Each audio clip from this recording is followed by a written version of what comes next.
by working to serve.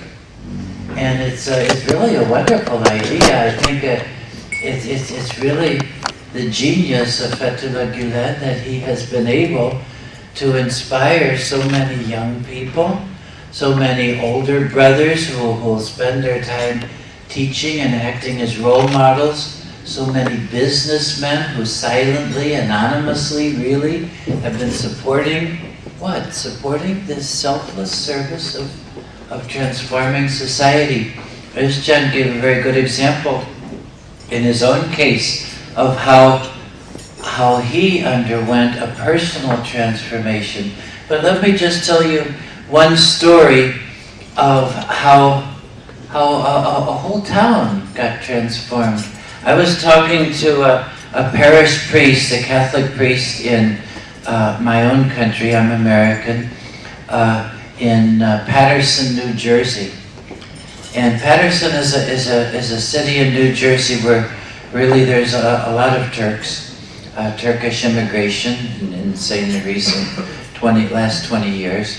And I was talking to this parish priest, and he said to me, he said, you know, these Turks have really transformed our community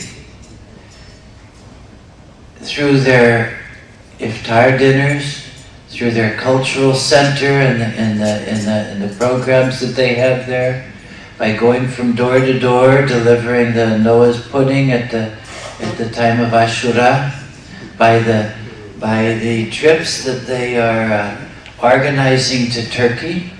He says, I've come to know Jews and Protestants that I never met before. And I meet them at the Turkish Cultural Center.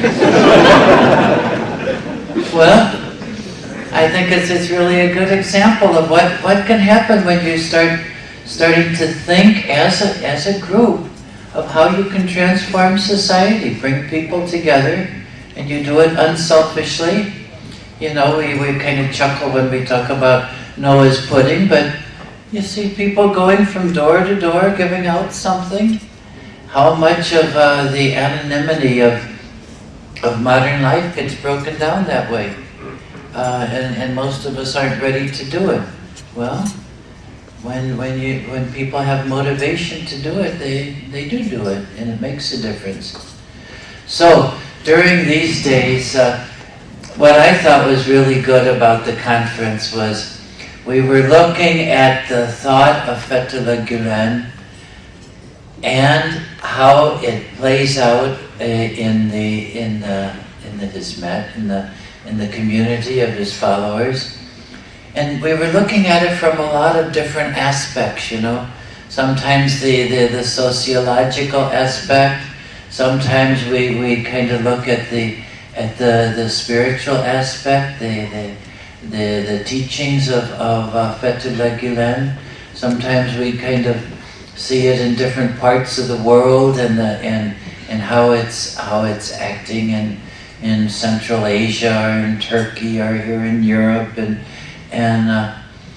well, the good thing about it was I wish you all could have been there, because we kind of came up with a cumulative kind of knowledge and really gained in an understanding that was multifaceted, because it was coming from a lot of people's different experience and research.